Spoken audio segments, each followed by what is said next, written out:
A poor shoemaker named Hari lived in a small town. He repaired old shoes near the roadside market. Hari worked very hard every day to earn money for his family. हरी नाम का एक गरीब मोची एक छोटे कस्बे में रहता था। वो सड़क के किनारे बाजार में पुराने जूते ठीक करता था। हरी अपने परिवार के लिए पैसे कमाने हेतु हर दिन बहुत मेहनत करता था। Hari's shop was very small, but people liked his work because he repaired shoes honestly and carefully. He never charged extra money from anyone.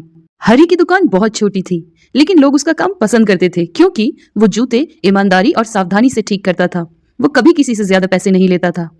One rainy evening, a rich businessman came to Hari's shop. His expensive leather shoes were badly damaged because of the rain and mud. एक बरसात की शाम एक अमीर व्यापारी हरी की दुकान पर आया। बारिश और कीचड़ के कारण उसके महंगे चमड़े के जूते बहुत खराब हो गए थे। The businessman looked worried because he had an important meeting the next morning. He asked Hari, "Can you repair these shoes by tonight?"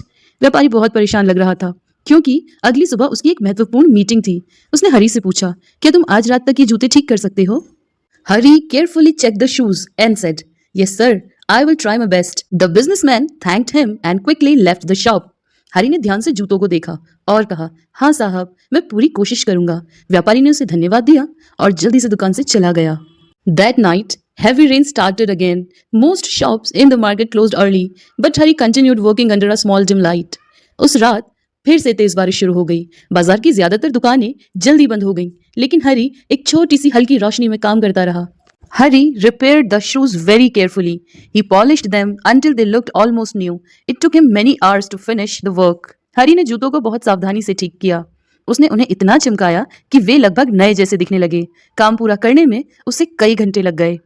The next morning, the businessman returned to the shop. He became surprised after seeing the repaired shoes. They looked clean and perfect again. अगली सुबह व्यापारी दुकान पर वापस आया। ठीक हुए जूतों को देखकर वो हैरान रह गया। वे फिर से साफ और बिल्कुल सही दिख रहे थे।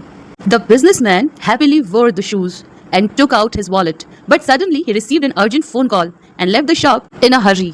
व्यापारी ने खुशी से जूते पहने और अपना बटुआ निकाला, लेकिन तभी उसे एक जरूरी फोन आया और वो जल्दी में दुकान से चला गया। After some time, Hari noticed a small black bag under the chair. He opened it carefully and saw bundles of money inside it. कुछ समय बाद हरी ने कुर्सी के नीचे एक छोटा काला बैग देखा। उसने सावधानी से उसे खोला और अंदर पैसों की गड्डियां देखी। हरी became shocked because he had never seen so much money before. His son was sick and he badly needed money for treatment. हरी हैरान रह गया क्योंकि उसने पहले कभी इतने पैसे नहीं देखे थे। उसका बेटा बीमार था और इलाज के लिए उसे पैसों की बहुत जरूरत थी। For a few moments, Hari became confused.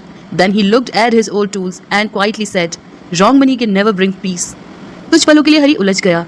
फिर उसने अपने पुराने औजारों की ओर देखा और धीरे से कहा, "गलत पैसे कभी शांति नहीं ला सकते." Hari kept the bag safely and waited for the businessman. After nearly 2 hours, the businessman returned looking nervous and frightened. हरी ने बैग को सुरक्षित रखा और व्यापारी का इंतजार करने लगा। लगभग 2 घंटे बाद व्यापारी घबराया हुआ और डरा हुआ वापस आया। The businessman asked anxiously, "Did you see a black bag here?" Hari smiled and returned the bag immediately.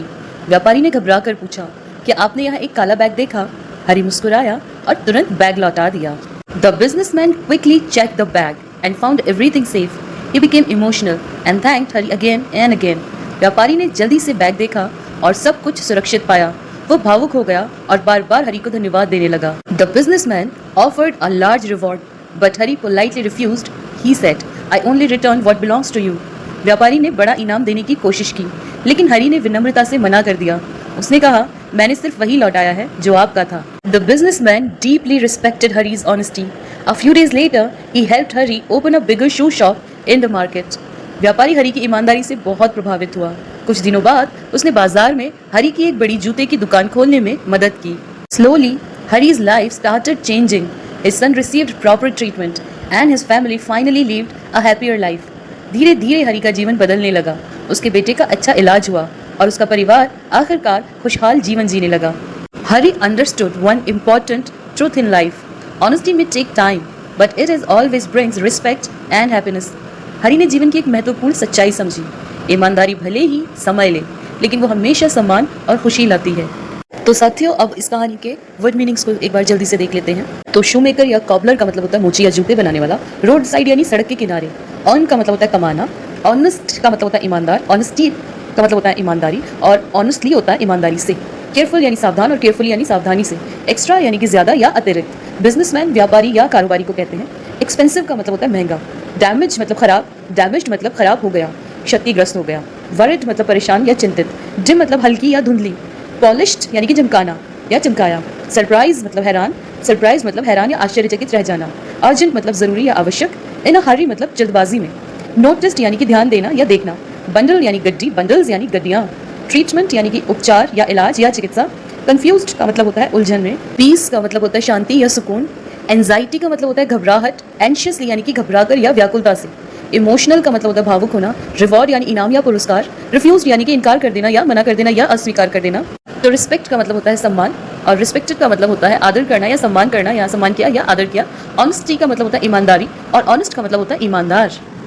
तो ये कुछ ज़रूरी वर्ड मीनिंग्स थे इस कहानी से संबंधित। तो आज के लिए बस इतना ही। Thank you very much.